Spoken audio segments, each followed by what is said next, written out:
Sir 2 দিন থেকে সেই পেটের বিষ মোর এলিয়ে খাইছম এলিয়ে হাঁটছম এলিয়ে তাই দেখের জন্য তোমাকে ধরি হাঁটছম এটা না কি এইসব ফালতু ফালতু লোকদের কথা আছে। এত পেশেন্টের ভিড় কি করে যে সামলাবো। দেখি কি আছে এটা। আচ্ছা, এই পেশেন্টার এখনো কাজ হয় নাই, এখনো কি যে করে এরা। ডাক্তার বাবু আসলুম।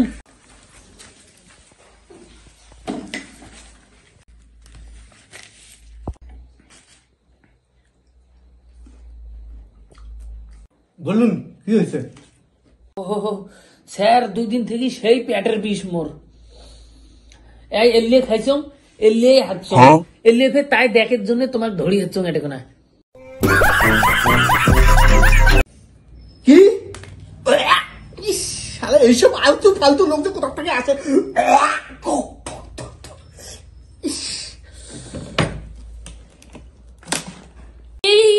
Sir sir sir Khanna Khanna Khanna এটা তো মুই পেচাপ ধরিয়েছম টেস্ট করার জন্য।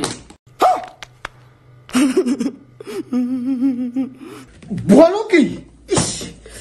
हे प्रभु हे प्रभु हे हरि राम कृष्ण जगन्नाथ प्रेमानंद ये क्या हुआ। ओ भाई मारो मुझे मारो मारो मुझे मारो मारो नहीं কি সব ফালতু ফালতু লোক এখান থেকে চলে আসে এখানে। আপনি এখানে স্যার আইসো আসেন আসো আসেন আসেন। আরে এই পেশেন্টটাকে না কালকে প্রেসক্রিপশন লিখে দিলাম, আজকে এসে হাজির হয়েছে। একদিনে কি 7 দিনের ওষুধ খেলো নাকি। আসেন আসেন। কেন কি হয়েছে? কালকে না তোমাকে দেখলাম, আজকে আবার চলে আসছো। স্যার কি হয়েছে সমস্যাটা, মানে আমি 2 নম্বর ওষুধটা আপনার মানে 20টেরও বেশি ওষুধের দোকানও তো আমি খুঁজেছি কিন্তু পাই নেই। এক জায়গায় দেখলাম, এক জায়গায় গেলাম, বললো যে বলে আপনাকে অ্যাডভান্স করতে হবে। তারপরে 200 টাকা অ্যাডভান্স করলাম, বলে 7 দিন পরে ওষুধ আসবে। আর এক ওষুধের দোকানে গেলে বলে আমাদের এখানে তো নাই, আপনাকে এনে দিতে হবে।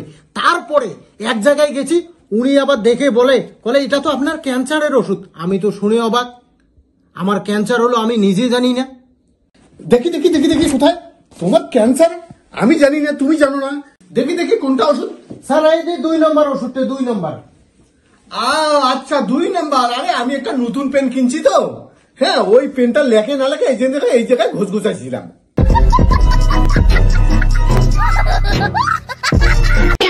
সর্বনাশ, এখনই আমার কি হয়ে যেত। আপনি বলেন কি এরকম হয়েছে। ওই যে মোড়ের মাথায় যে ফার্মাসিটি আছে না, উনি তো আবার বললো যে আপনার কেমো দিতে হবে, কালকেই হসপিটালে ভর্তি হতে হবে। এখনই আমার কি হয়ে যেত, কেমো তো দিলে আমি মারা যেতাম। ইস আমি পাগল হয়ে যাব। আচ্ছা দেখুন তো, ওষুধ লেখাগুলো আলাদা আর আমি যে পেনটা ঘষঘষাইছি তার লেখাটা আলাদা। ইস ডাক্তারবাবু বলেন কি, আপনার এই যে ওষুধ লেখা আর এই যে আপনার কলমের ঘুষঘুষানি একই রকম দেখা যাচ্ছে। আবার কলমের ঘুষঘুষানিটাই তো ভালো হয়েছে। আপনি একটু ভালো করে লিখতে পারেন না? আমার তো সন্দেহ লাগে যে আপনি ডাক্তার না আর কিছু।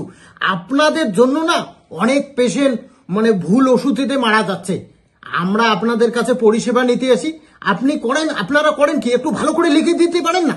ভালো করে লিখলেই তো ওষুধের দোকান আমাদের ভালো করে ওষুধ দেয়। কি সমস্যা দেখেন তো আপনি।